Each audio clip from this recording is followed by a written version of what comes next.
It's an old trick to couch a painful reality inside of a flowery platitude.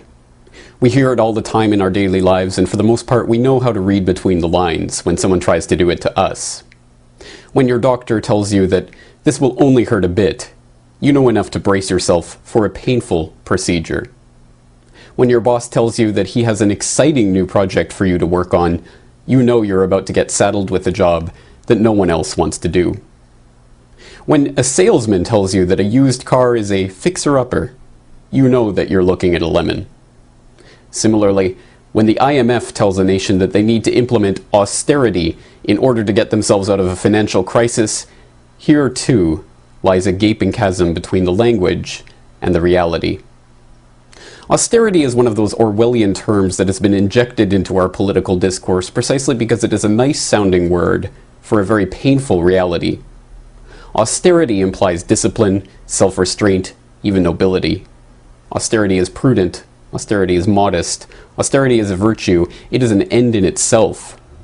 If the IMF or the European Central Bank come to the people of a collapsing European nation and tell them to sacrifice their pensions and their savings and their very standard of living, all for a debt that their government has fraudulently racked up in their name, no one would go for it, and rightly so.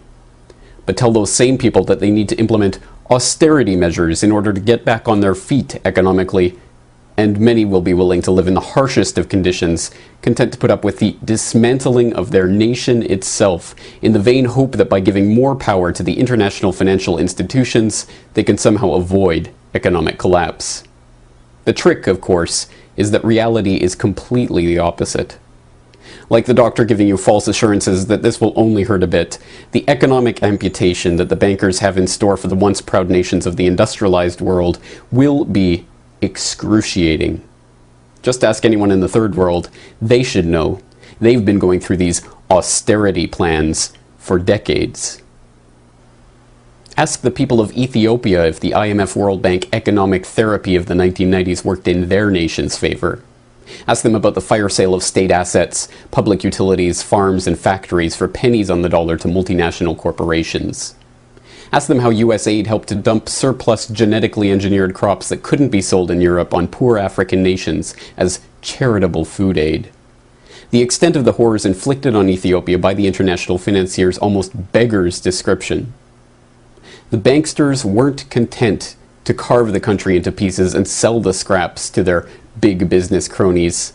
They then had the audacity to steal the very food off the poor farmers' tables and replace it with GM Frankenfoods that the rest of the world wouldn't even touch. This is the real face of austerity.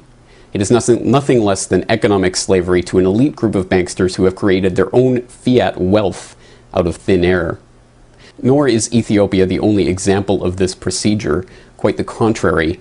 A similar process has played itself out in almost every country that the international finance oligarchs have tried to set straight with their procedures that will only hurt a little.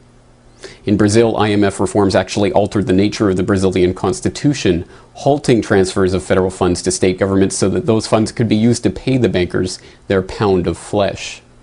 The IMF structural adjustment program in Peru devastated the local agricultural economy and made illegal coca production the only viable way for many farmers to make a living.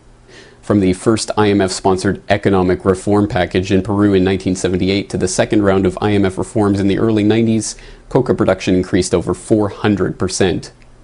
A $4.8 billion IMF loan to Russia in the late 90s never even made it into Russian coffers, with billions being deposited directly into offshore bank accounts connected to mobsters, politicians, and banksters.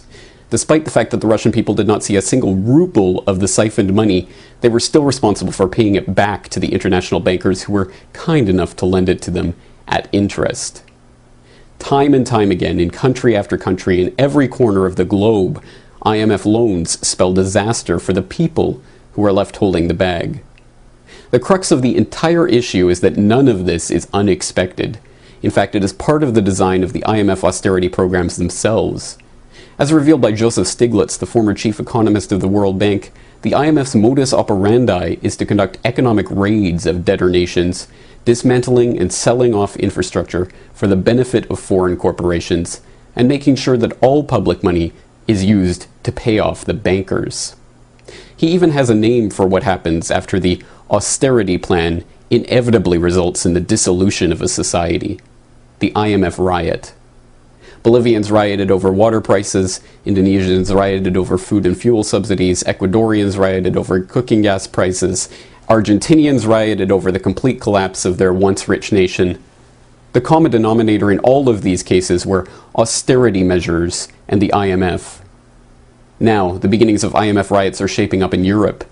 People are taking to the streets to protest the measures that are about to be taken in the name of paying back to the banksters what corrupt governments stole from the people. On the other side stand the police, increasingly militarized and deployed in the service of the banksters and the politicians. The battle lines are forming.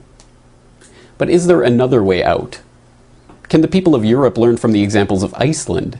That tiny North Atlantic island nation too found itself facing complete bankruptcy as the derivatives-fueled bubble of the Icelandic financial sector burst in the wake of Lehman Brothers.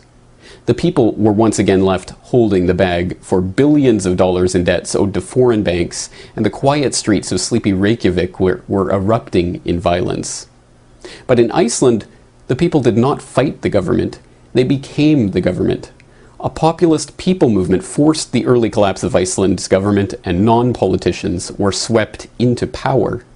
They held a referendum in which the people overwhelmingly rejected the idea that they were going to pay billions of dollars to foreign bankers for a debt that was not theirs.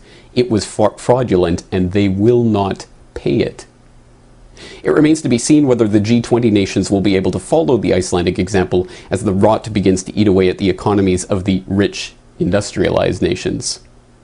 The first test of this may happen as early as this week at the G8 G20 in Toronto, where the political puppets of the Canadian government have indebted the Canadian people by a staggering $1 billion to pay for a totalitarian police state operation that will inevitably provoke such mindless, violent reactions.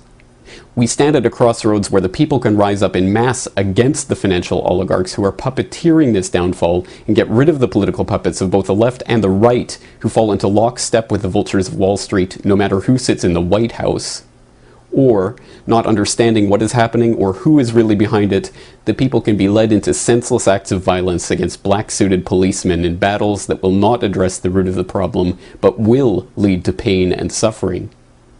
The first step is to nurture the understanding that the austerity offered by the bankers is not the solution to our problems, but the beginning of them. Then we will know what it means when the IMF tells us this will only hurt a bit. For the Corbett Report in Western Japan, I am James Corbett.